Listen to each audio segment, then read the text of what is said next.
یاد رکھیے میری بہنوں، میری ماؤں، میری بیٹیوں، سوچئے گا ضرور اور غور کیجئے گا کہ لپسٹک، کریم، پاؤڈر تو بہت دور کی بات ہے، گھر سے نکلنا ہے تو خوشبودار تیل لگا کر بھی نہیں نکل سکتی ہے۔ چوڑیاں جو کھن کھن آتی ہیں، کھن کھن کی آواز، یا چلتے وقت چوڑیوں کی آواز آئے، چلتے وقت ہاتھ ہلے اور چوڑیاں بولے، تو چوڑیوں کو پہن کر بھی نہیں جانا ہے۔ پائل اگر اس میں آواز ہے تو وہ بھی پہن کر نہیں جا سکتی ہے۔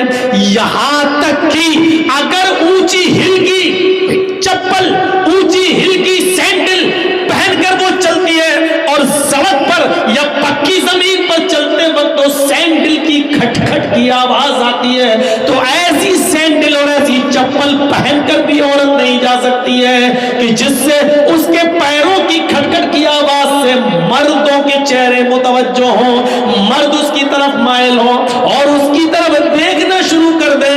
ایسی چپل بھی نہیں پہننا ہے۔ پہنیے، ممتا دیدی کی طرح پہن لیجئے، ہوائی چپل پہن کے جائیے، کون منع کر رہا آپ کو؟ شان میں گستاخی ہو گئی مولانا صاحب، اب ہمارے بوتے نہ آگے 150 روپے کی چپل پہنیں گے، اب تم 300 کی 500 کی ہل والی چپل پہنو گی، ہل والی چپل پہن کے جاؤ گی تو بولے گی کھٹ کھٹ، ادھر نوجوانوں کے دل بولیں گے دھاک دھاک۔ یہ صورتحال ہو رہی ہے آج کل، تمہاری چپلوں کی ادھر سے آواز، ادھر لڑکوں کے دل۔ اس اسلام نے اسی سے تو روکا ہے، جڑ کو ہی ختم کر دیا ہے۔ اونچی ایڑی کی، اونچی ہل کی چپل بھی عورت اگر آواز کرتی ہے تو نہیں پہن سکتی ہے، چوڑی اگر آواز کرتی ہے تو نہیں پہن سکتی ہے۔ ایک آدھ کڑا پہن لیا کوئی بات نہیں، ایک کڑا پہن لیا اس میں، ایک کڑا پہن لیا اس میں، آواز تو نہیں کر رہا، جائیے، لیکن ہاتھوں میں ساکس ہونا، گلیوز ہونا چاہیے، پیروں میں ساکس ہونا چاہیے، جائیے۔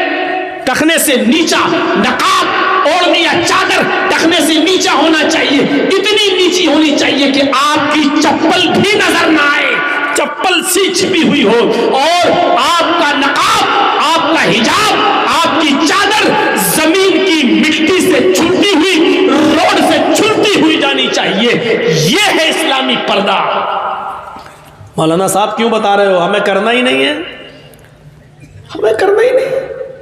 ارے تمہیں کرنا نہیں، ہمیں تو بتانا ہے۔ 1 سال کے بعد جلسہ لوگ کراتے ہیں بیچارے، اسی مقصد سے تو کراتے ہیں، تو یہ ہونا چاہیے، یہ تو عورت یہ سب چیزیں پہن کر نہیں نکل سکتی ہے۔ اس ابراہیم علیہ السلام نے کہا بیوی کو طلاق دے دیا، کہا میں نہیں رکھ سکتا۔ ہماری ماں بہنوں، ام سلیم کے اس واقعے سے عبرت حاصل کرو۔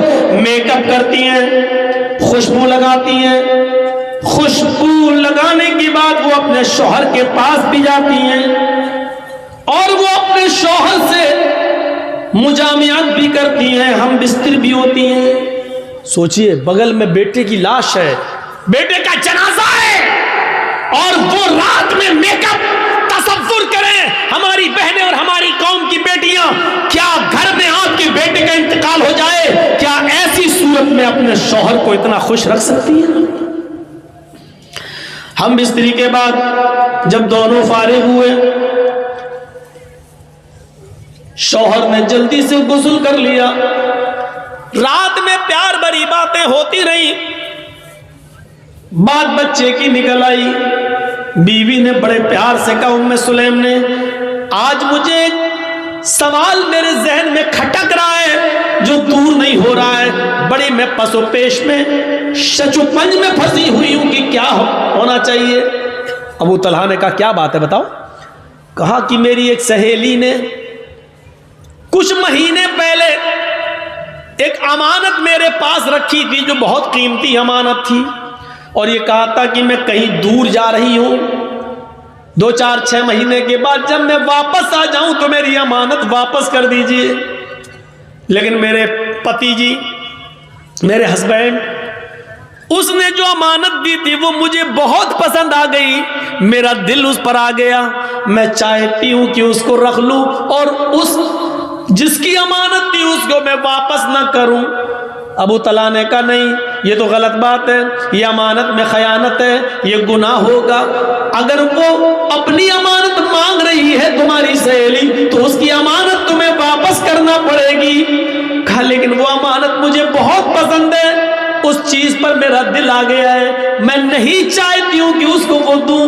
ابو طلحہ نے کہا تم بہت غلط کر رہی ہو، تمہیں اس کی امانت دینا پڑے گی ورنہ جہنم میں جاؤ گی، بے ایمانی مت کرو، جس کی امانت تھی اس کی امانت واپس کر دو۔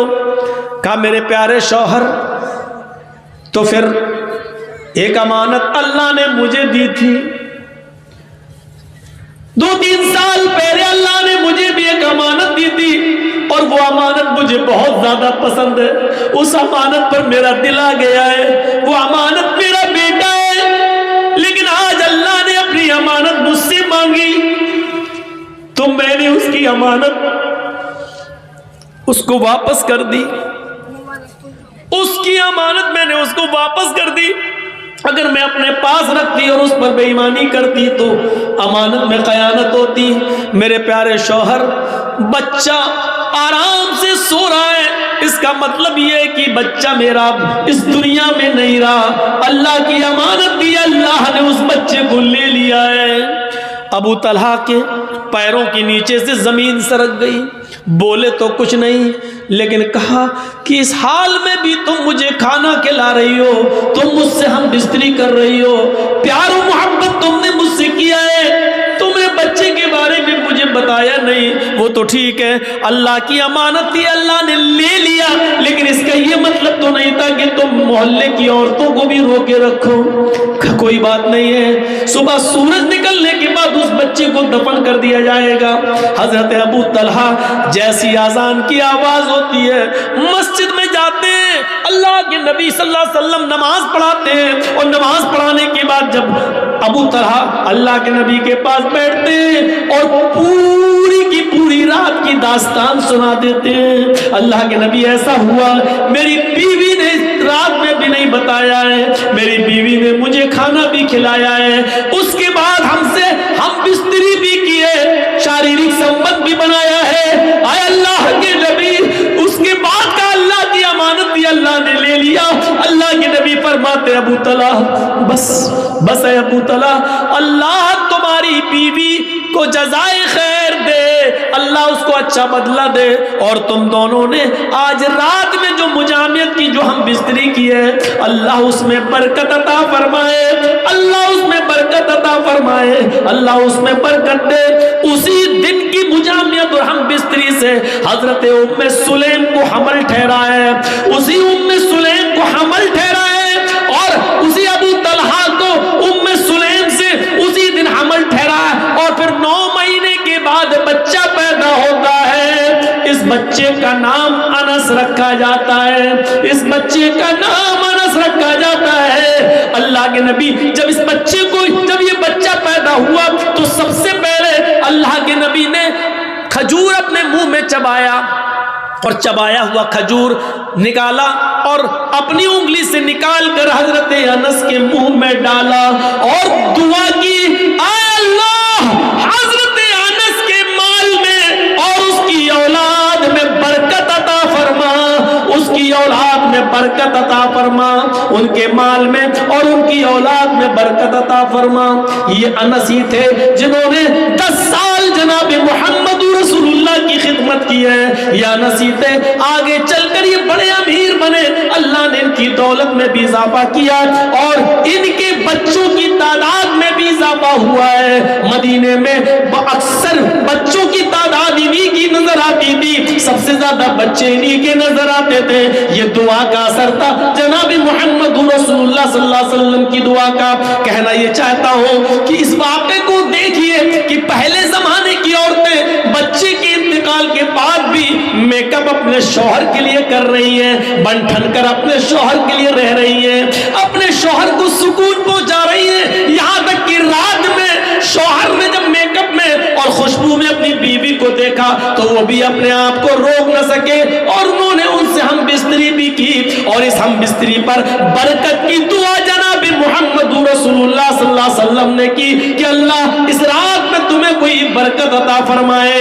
پھر حضرت انس پیدا ہوتے ہیں، پھر انس کے منہ میں بھی سب سے پہلے لقمہ لعاب دہن جناب محمد رسول اللہ کا جاتا ہے۔ میرے پیارے ساتھیوں، پھر انس کے مال و دولت، مال و اولاد دعا بھی اللہ کے نبی کرتے ہیں. تو یہ اس زمانے میں یہ حال تھا. ولا نگر والوں اپنے معاشرے کا جائزہ لیجئے گا. میں مانتا ہوں کہ اس حد تک نہ صحیح، لیکن آئی پی ایل میں جوا اور سٹہ آپ بھی لگاتے ہو. اللہ کرے کہ یہ بات غلط ہو جو ہم نے سنی ہے. سٹے بازاری کا سب سے بڑا گڑھ ہے کلیا چک. اب ہماری سی آئی ڈی نے تو ہمیں یہی رپورٹ دی ہے، لیکن ہم پھر بھی دعا کرتے ہیں کہ اللہ کرے کہ یہ بات غلط ہو. لیکن اگر صحیح ہے تو ڈرو. پتہ نہیں اللہ رب العالمین کا عذاب کیوں نہیں آ رہا ہمارے اوپر. وجہ کیا ہے؟ کیا سبب ہے کہ اتنا مکاری اور عیاری کرنے کے بعد بھی ہم سرکشت ہیں؟ ہلکی سی ہوا تیز ہوتی تھی، محمد رسول اللہ صلی اللہ علیہ وسلم اپنے گھر سے نکل کر مسجد کی طرف بھاگا کرتے تھے. صحابہ کرام گھروں سے نکل کر مسجد کی طرف جایا کرتے تھے، سجدوں میں گر جایا کرتے تھے، اذانیں دیا کرتے تھے، دعائیں مانگا کرتے تھے کہ اللہ کہیں یہ ہوا سخت ہوا میں نہ بدل جائے جیسے قوم عاد کو قوم سمود کو تو نے تباہ و برباد کیا ہوا سے. اے اللہ کہیں یہ ہوا ہماری تباہی و بربادی کا سبب نہ بن جائے. ہلکا سا آسمان لال ہوا کرتا تھا، نبی اکرم صلی اللہ علیہ وسلم سجدے میں گر جایا کرتے تھے، مسجد کی طرف آپ اور آپ کے صحابہ بھاگا کرتے تھے، دعا کرتے تھے اے اللہ کہیں آسمان ہمارے اوپر آگ کی بارش نہ کر دے، آگ کے انگارے آسمان سے نہ برسنے لگے. ہمارا حال کیا ہے؟ وہ جوئے میں اپنی بیوی لگا دیا کرتے تھے، دولت ہار گئے تو مکان لگا دیا، مکان ہار گئے تو بیوی لگا دی، پھر بھی دل نہ بھرا. 16 17 18 سال کی بیٹی گھر میں اکیلی ہے، ماں جوئے میں ہار چکا ہے، قریب بیوی جوئے میں ہار چکا ہے، پھر بھی دل نہ بھرا، پھر بھی دل نہ بھرا تو اپنی جوان بیٹی بھی جوئے میں لگا دیا کرتے تھے. یہ عرب کے حالات تھے. ان حالات میں جناب محمد رسول اللہ صلی اللہ علیہ وسلم تشریف لاتے ہیں. ذرا غور کرو میرے پیارے ساتھیوں، ذرا سوچو میرے پیارے بھائیوں. یہ سسٹم آج ہمارے سماج کے اندر بھی موجود ہے. ہم بھی جوئے میں اتنا لگا دیتے ہیں اور اتنا قرضدار ہو جاتے ہیں. سننے میں آیا ہے کہ بیٹے کا ہارا ہوا جوا ماں اپنے زیور بیچ کر یا ماں اپنی زمین و جائیداد بیچ کر کسی طرح ادا کر رہی ہے، کیونکہ اس کے جوان بیٹے نے آئی پی ایل میں سٹا لگا کر جوا کھیل کر اتنا اپنے آپ کو برباد کر لیا ہے کہ اس کا خمیازہ اس کی بوڑھی ماں کو بھگتنا پڑ رہا ہے، رو رہی ہے. لیکن اولاد اولاد ہوتی ہے، بیٹا بیٹا ہوتا ہے. میرے بھائیوں ذرا سوچو تو صحیح، اگر ماں کی آنکھ سے ایک آنسو بھی گرا تو کیا تم کبھی اپنے آپ کو معاف کر سکتے ہو، کرا سکتے ہو؟ ذرا تصور کرو کہ ماں کا مقام و ماں کا مرتبہ کیا ہوتا ہے. کیوں رلاتے ہو اپنے ماں باپ کو؟ ماں باپ جو تمہارے دنیا میں لانے کا سبب بنے، آج ان کی وجہ سے سوچا تھا انہوں نے کہ میری آنکھوں کی ٹھنڈک ہوگا، لیکن تمہیں دیکھ کر، تمہارے کارناموں کو دیکھ کر ان کی آنکھوں میں آنسو آ جائیں، وہ رو دیں، ان کی آنکھوں میں آنسو آ جائیں. میرے پیارے ساتھیوں تصور کرو کہ آج کی وہ نوجوان نسل اپنے آپ کو کیسے معاف کرا سکتی ہے. عرب کے حالات پر جائزہ لیجئے، اور اس کا ایک عنصر ہمارے سماج میں دکھائی دے رہا ہے. ایک ایک بال پر پیسہ لگتا ہے، اس اوور میں کتنے رن بنائے جائیں گے اس پر پیسہ لگتا ہے، ٹیم کون جیتے گی ہارے گی اس پر پیسہ لگتا ہے. کلیا چک میں تو اکثر مسلمان ہیں، لیکن کبھی کبھی کلیا چک میں ہم اپنے دوستوں کے ساتھ جب کبھی بائک پر یا گاڑی پر گھومتے ہیں تو سرعام روڈ کے اوپر لاٹری کے ٹکٹ بکتے ہوئے نظر آتے ہیں، سرعام بیچے جاتے اور دکھتے ہیں. میرے بھائیوں تمام صورتحال کو دیکھتے ہوئے ابھی اللہ کا عذاب ہمارے اوپر نہیں آ رہا ہے. ہم تصور کریں کہ ہم بچے کیسے ہیں. ہم بچے کیسے ہیں؟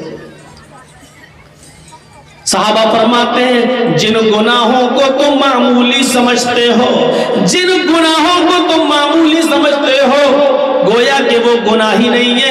نبی اکرم کے زمانے میں ہم انہیں ایسا ہلاک کر دینے والا پہاڑ سمجھتے تھے کہ ابھی گر کر ہمارے اوپر ٹوٹ پڑے گا۔ معمولی گناہ جن کو تم چھوٹا سمجھتے ہو، ہم ان گناہوں کو اللہ کے نبی کے زمانے میں اپنے اوپر پہاڑ سمجھتے تھے کہ یہ پہاڑ کہیں ہمارے اوپر گر نہ جائے اور ہم اس میں دب کر مر نہ جائیں۔ یہ تصور ہوا کرتا تھا۔ آج جو تک نہیں رینگتا ہمارے سروں پر، احساس تک نہیں ہوتا ہمیں کہ ہم کیا کر جاتے ہیں کیا نہیں کرتے۔ اتنا سا ہم معمولی سمجھتے ہیں یہ گناہ کو، معمولی، شراب معمولی، جبکہ ہم یہ جانتے ہیں کہ شراب جب آدمی پیتا ہے اس وقت وہ مومن نہیں ہوتا۔ تصور کریے، مومن نہیں ہوتا، یعنی جب کوئی آدمی شراب کو اپنے ہونٹوں سے لگاتا ہے اس وقت ایمان اس کے اندر سے نکال لیا جاتا ہے۔ جب تک وہ نشے میں رہتا ہے اس کے اندر ایمان نہیں رہتا۔ اسی حال میں اگر وہ مر گیا، اسی حال میں اگر اس کی موت آ گئی تو وہ حالت ایمان پر نہیں، مومن نہیں ہوگا، مسلم کی حالت میں نہیں مرے گا۔ تصور کیجئے یہ کیا چیز ہے، ہم اس کو بہت معمولی سمجھتے ہیں۔ اب آپ اندازہ لگائیے، جس نے حرام کا ایک لقمہ کھایا، اللہ کے نبی فرماتے ہیں جس نے حرام کا ایک لقمہ کھایا، حرام کا ایک لقمہ، 40 دن تک اس کی نماز قبول نہیں ہوتی ہے، 40 دن تک۔ اب سٹے سے پیسہ کمانے والوں، لاٹری جیتنے والوں، جوا کھیل کر کمائی حاصل کرنے والوں، ذرا تصور کرو، ہمارے تو مکان ہی اسی سے بنے ہیں، ہمارے بچوں کی پڑھائی لکھائی بھی اسی سے ہو رہی ہے، ہماری بیوی بھی وہی چیز کھا رہی ہے، ہمارے بچوں کی رگوں میں جو خون دوڑ رہا وہی مال حرام کا ہے۔ سوچئے، اللہ کے نبی صلی اللہ علیہ وسلم نے فرمایا کہ ایک مسافر ہے، بیچارہ سفر کر کے جاتا ہے، کسی مسجد میں نماز پڑھتا ہے اور نماز پڑھنے کے بعد دونوں ہاتھوں کو اٹھا کر اللہ سے مانگتا ہے، یا ربی یا ربی یا ربی، اے میرے رب مجھے یہ دے، مجھے یہ دے، مجھے یہ دے۔ اوپر سے آواز آتی ہے وَمَطْعَمُهُ حَرَامٌ وَمَشْرَبُهُ حَرَامٌ وَمَلْبَسُهُ حَرَامٌ۔ اے میرے بندے تو مجھ سے بہت سی چیزیں مانگ رہا ہے، وَمَطْعَمُهُ حَرَامٌ، بہت سی چیزوں کی ڈیمانڈ کر رہا ہے، بہت سی چیزیں مانگ رہا ہے، مَطْعَمُهُ حَرَامٌ، حالانکہ تو جو کھا کر آیا ہے وہ کھانا حرام کا ہے، جو کھا کر آیا ہے وہ کھانا حرام کا ہے، وَمَشْرَبُهُ حَرَامٌ، جو پی کر آیا ہے وہ حرام کا ہے، وَمَلْبَسُهُ حَرَامٌ، تیرے جسم پر جو قمیض ہے، جو کرتا ہے، جو پیجامہ ہے، جو لنگی ہے، جو پہنا ہوا ہے وہ بھی مال حرام کا ہے۔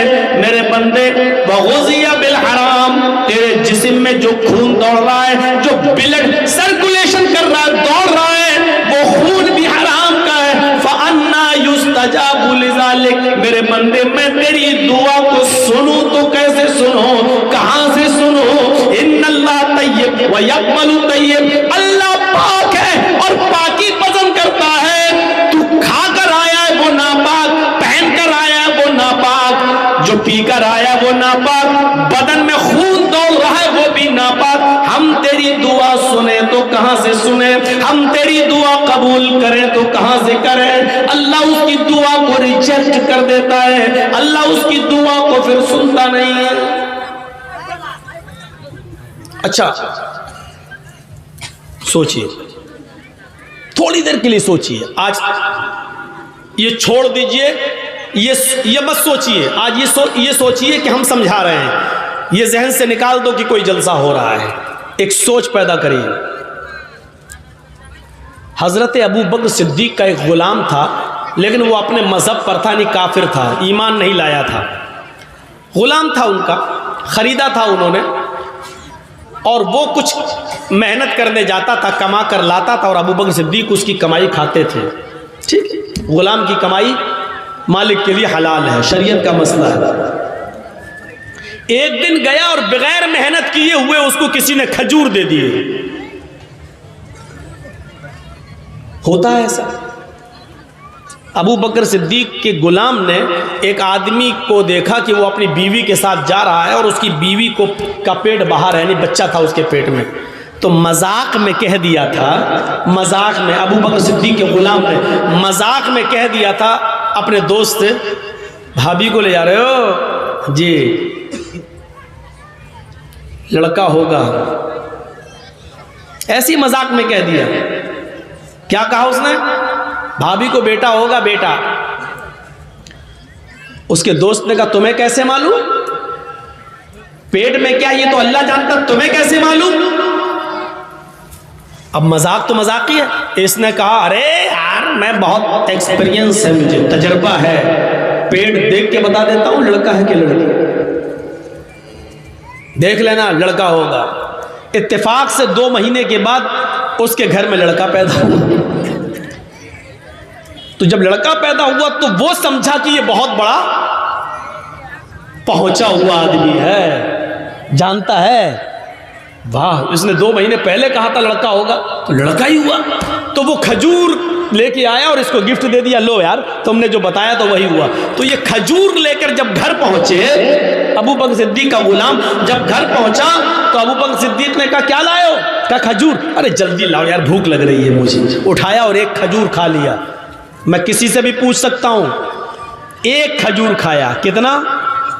ایک کلو نہیں، صرف 1 پیس کھجور لے کے تو آیا تھا بہت سا، لیکن ابو بکر صدیق نے ایک اٹھایا اور کھا لیا. دوسرا اٹھا کر کھانے والے تھے. غلام نے کہا رکیے، پہلے پوچھ تو لیتے یہ کھجور لایا کہاں سے ہوں. جوا کھیلنے والوں، IPL میں سٹا لگانے والوں، لاٹری خریدنے والوں، سنو، رقم ہار کر اپنی ماں کے آنکھوں سے خون کے آنسو اپنی ماں کو رلانے والوں، سنو،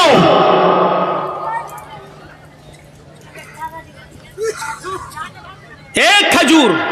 دوسرا کھانے والا تھا کہ ابو بکر صدیق سے غلام نے کہا رکو، کھانے کے لیے منع نہیں ہے لیکن پوچھ تو لیتے کہاں سے لائے ہو. ابو بکر صدیق نے کہا روزانہ محنت کرنے جاتے ہو، آج بھی محنت کر کے لائے ہوگے.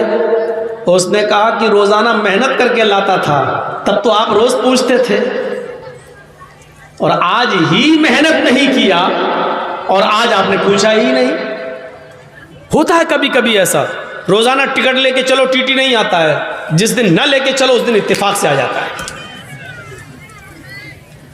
ارے کبھی نہیں آیا، چلو آج ایسے ہی بیٹھ جائیں، اور جس دن بیٹھ جاؤ بغیر ٹکٹ کے تو اس دن آ جاتا ہے. بہت سے لوگ یہ سوچتے ہیں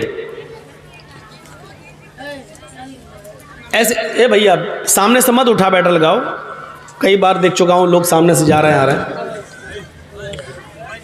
تو ابو بکر صدیق روزانہ پوچھتے تھے آج کہاں سے لائے ہو، آج کہاں سے لائے ہو، آج کہاں سے لائے ہو، بتا دیتا تھا یہ کیا یہ کیا یہ کیا. اور آج بھوک زیادہ لگی تھی، پوچھا ہی نہیں، اٹھایا اور ایک کھجور کھا لیا. دوسرا کھانے والے تھے، پتا تو لگاؤ کہاں سے. کہ روزانہ محنت کرتے تھے، کہ روزانہ کرتا تھا تو آپ پوچھتے تھے، اور آج نہیں کیا تو آپ نے پوچھا نہیں. اچھا آج محنت نہیں کی؟ کہا نہیں. تو یہ کہاں سے آئے؟ کہا کہ تیر نشانے پہ لگ گیا. ہماری زبان میں بولا جاتا ہے دھول میں لاٹھی ماری تھی لگ گئی. کیا مطلب؟ صاف صاف بولو. یار میرا ایک دوست تھا، اس کی بیوی جب 7 مہینے کا حمل تھا تو میں نے اس کا پیٹ دیکھ کے کہہ دیا تھا کہ بھابھی کو لڑکا ہوگا. آج 2 مہینے کے بعد اس کو لڑکا ہوا ہے. میں تو جانتا نہیں تھا، میں نے تو اچانک کہا تھا. آج اس کو لڑکا ہوا ہے تو لقد تکہنت، میں نے جو کہانت گڑھی تھی اس سے، اس کی وجہ سے وہ مجھے بہت بڑا بابا سمجھنے لگا، پہنچا ہوا سمجھ رہا. اس نے گفٹ میں لا کے دیا. ابو بکر صدیق نے کہا تب تو یہ حرام ہے، کیونکہ ماں کے پیٹ میں کیا ہے یہ صرف اللہ جانتا ہے. بارش کب ہوگی، کس جگہ ہوگی، یہ اللہ جانتا ہے. کون آدمی کس سرزمین پر مرے گا اس کا علم تو اللہ کو ہے. پھر تو نے یہ کیسے بتا دیا یہ تو حرام ہوا؟ اس نے کہا جی ہاں حرام ہوا. لیکن اب تو آپ نے کھا لیا. فرمایا میں اس حرام کھجور کو جو میرے پیٹ میں جا چکا ہے اس کو میں اپنے پیٹ میں رہنے نہیں دوں گا. جاؤ پانی بھر کر لاؤ. ان کا غلام پانی لے کر آیا. حضرت ابو بکر صدیق نے پیٹ بھر کے پانی پیا. اس کے بعد 3 انگلی حلق میں ڈالی, آ کر کے قے کیا, تھوڑا سا کھجور باہر نکلا. پھر پانی پیا, پھر انگلی ڈالی, پھر اس کو قے کیا. پھر پانی پیا, پھر انگلی ڈالی, پھر قے کیا. اور اس وقت تک پانی پیتے رہے اور قے کرتے رہے جب تک کہ یقین نہیں ہو گیا کہ جو کھجور میں نے کھایا تھا وہ پورا کا پورا نکل گیا ہوگا. جب یقین ہو گیا کہ نکل گیا ہوگا, اس کے بعد فرمایا اے غلام, میں نے محمد رسول اللہ صلی اللہ علیہ وسلم سے سنا ہے. بس یہ بخاری کی حدیث ہمیں اور آپ کو سب کو سننا چاہیے. حضرت ابو بکر صدیق کہتے ہیں کہ میں نے اللہ کے نبی صلی اللہ علیہ وسلم کو یہ فرماتے ہوئے سنا ہے, جو حرام کا ایک لقمہ کھاتا ہے, جو حرام کا ایک لقمہ کھاتا ہے, اللہ رب العالمین اس کے دل پر ایک سیاہ نقطہ بٹھا دیتا ہے. ایسے کبھی آپ نے بلیک پین سے لکھا ہوگا, بلیک پین سے تو لکھا نہیں, کاپی پہ ایسے رکھیں گے آپ, کاپی پر نوٹ بک پر ایسے رکھیں گے اور ہٹائیں گے تو آپ دیکھیں گے کہ بلیک نقطہ وہاں پڑ گیا ہے. تو اللہ تعالیٰ اس کے دل پر بلیک نقطہ بٹھا دیتا ہے کالا. اگر یہ توبہ کر لیتا ہے تو اللہ اس بلیک نقطے کو, اس کالے نقطے کو مٹا دیتا ہے. اور اگر توبہ نہیں کرتا, ایک بار کھایا, کھا لیا اور پھر توبہ نہیں کیا اور جانتا ہے کہ میں نے حرام کھایا لیکن توبہ نہیں کیا, تو وہ نقطہ بڑھتے بڑھتے پھیلتے پھیلتے پھیلتے پھیلتے پھیلتے پھیلتے پورے دل کو کالا کر دیتا ہے, پورے دل کو سیاہ کر دیتا ہے, پورے ہارٹ کو بلیک کر دیتا ہے. اور جب انسان کا پورا دل بلیک ہو جائے, پورا ہارٹ بلیک ہو جائے, پورا دل کالا ہو جائے, تو پھر یہ سوچنا اور یہ سمجھنا اس کے ختم ہو جاتا ہے, یہ عقل اس کے اندر سے نکل جاتی ہے. پھر وہ نہیں سوچتا کہ یہ دولت ہمارے پاس کہاں سے آ رہی ہے, یہ حلال کی ہے یا حرام کی ہے, آنے دو, جہاں سے بھی آ رہی ہے آنے دو. پھر اس کے اللہ رب العالمین اس کے دماغ سے سوچنے اور سمجھنے کی صلاحیت کو ختم کر دیتا ہے. پھر وہ حلال و حرام کی پرواہ نہیں کرتا ہے. ایک نقطہ پورے دل کو کالا کر دیتا ہے. میرے بھائیوں, ابو بکر صدیق نے صرف ایک کھجور کھایا تھا, وہ بھی دھوکے سے, اس کو بھی نکال دیا. ابو بکر صدیق کی اس زندگی سے ہم اپنے گریبانوں میں جھانک کر دیکھیں, ہم اپنے معاشرے کا, اپنے سماج کا اور اپنی سوسائٹی کا ذرا جائزہ لیں کہ ہم کیا کر رہے ہیں, ہم کیا کر رہے ہیں, ہم کیا کھا رہے ہیں, اپنے بچوں کو کیا کھلا رہے ہیں.